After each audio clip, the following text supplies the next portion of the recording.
He turned himself into a pickle. He's Pickle Rick. James, that joke is so old, like your mum. Just then, Edward bustled in. Hello there, James. I've got some new to tell you. What? Base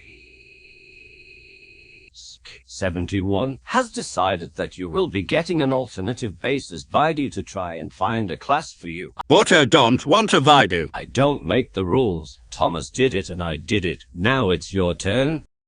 Shit.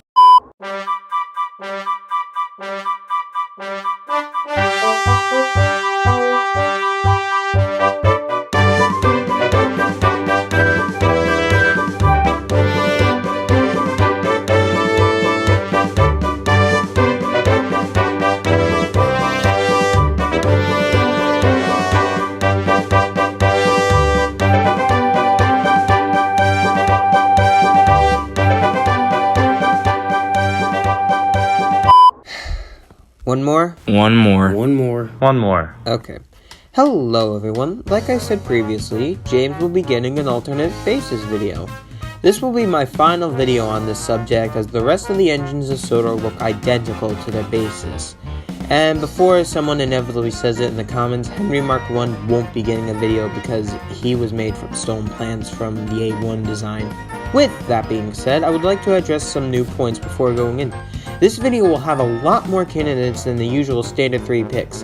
Instead, we have 7 candidates, and I'm not doing it alone. Sam and Matt have reprised from the dead and will help me with this.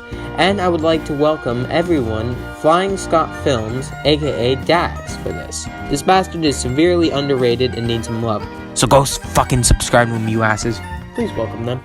Sup, my dudes? So, Hello there. now with that being said, each of us are going to explain the rules determining the candidates. Take it away, boys. Unlike James, these candidates don't have to have the extended pony truck that would make them a mogul engine. However, if they do have that, then it's one more James trait. James was built around 1909 to 1912, so if these engines were built around that time frame, then that's perfect. These candidates should have the general shape that James had in the Railway series and TV series. However, the tender doesn't really matter because it's canon that after his accident he got a new tender anyway. Alright, let's do this one last time. Let's go. Oh shit, I'm first again? Shit. Okay, here we are. First up is the Caledonian Railway Class 34s. They were 260s, so it has the correct wheel arrangement. Man, if only that firebox was the right shape. Anyway, there were 5 of these engines built in total by the St. Rollick's Works in 1913. They're modified designs based on the previous Class 30s, which were 060s. They were the only 260s ever to be on the Caledonian Railway, and all 5 went on to the LMS in 1923. This engine really could have been James, because he's technically a Midland engine. The class was retired in 1936 due to the standardization policy for the locomotive designs, and all 5 were scrapped. It's a shame they didn't last because it's definitely a design that has the James shape and LMS history. I'd rate this about a 7 out of 10 compared to James, as it has a lot of traits, but that firebox, ugh. Next up, we have the Midland 3F, first built in the years of 1875 to 1909 by these companies. 935 engines were built in different batches, with some rebuilt. They served the LMS and then BR and were all scrapped at the end of steam in 1964. Interestingly, there have been 2 accident reports on the class. These accidents would include a runaway derailment because the driver losing control, and a much darker one where one of these engines were hauling a passenger train and collided with another train, resulting in the locomotive being scrapped. Guess we all know an engine of many colors had some real-life influence.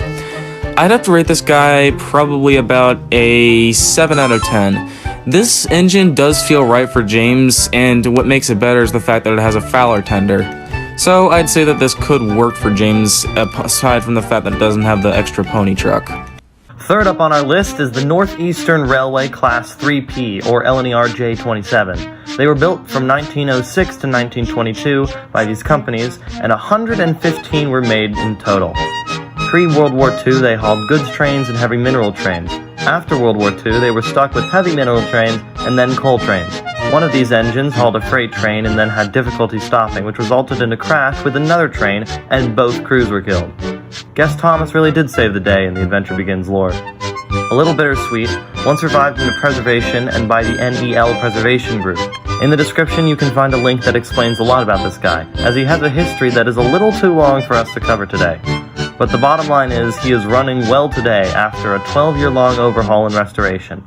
I'd rate this guy... Oh wait, I have to actually look up a picture of it. Hang on. LNER J27. Looks like Donald and Douglas. I would rate this guy a 3 out of 10. It looks more like Donald and Douglas than anything. And I can't get around that. It's like, no, it looks like Donald and Douglas and Edward had a child. Because it's got Edward's like...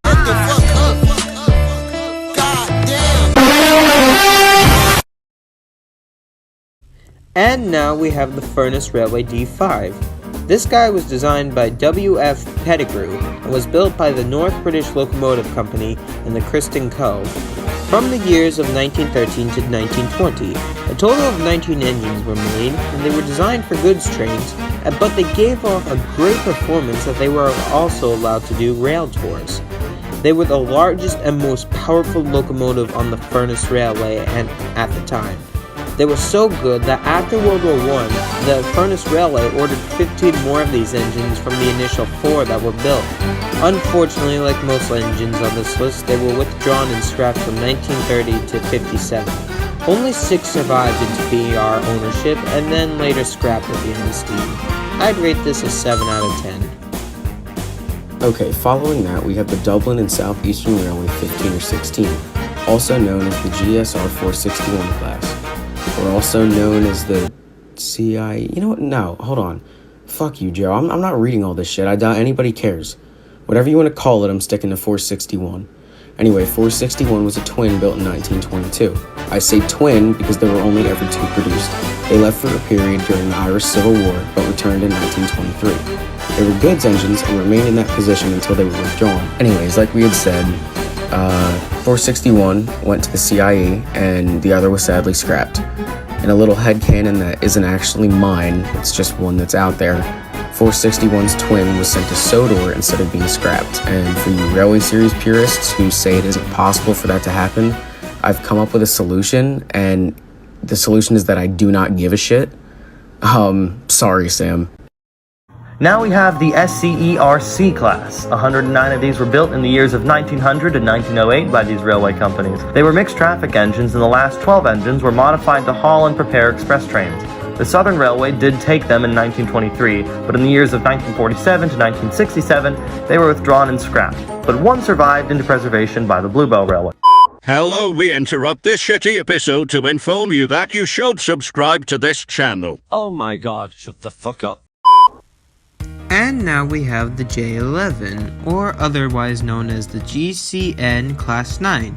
This was a goods locomotive designed by John G. Robinson with 174 produced in the range of 1901 to 1910. The J11 was designed by these companies. There were a few subclasses, one being with the flat dome instead of the huge one. And same story with the others, they were scrapped at the end of the steam. From overall looks, I say this class is definitely very James-like because of the overall shape. Although it doesn't have the front pony truck, I still think it looks good, even if it's not in the logo. Definitely an 8.5 out of 10. And last but not least, we have the GWR 2301 class, or the ROD Dean's Goods engine, and... Joe, why did you put this one on the list? You know James kept bashing Duck about the Great Western, and... Alright, chill, Jesus.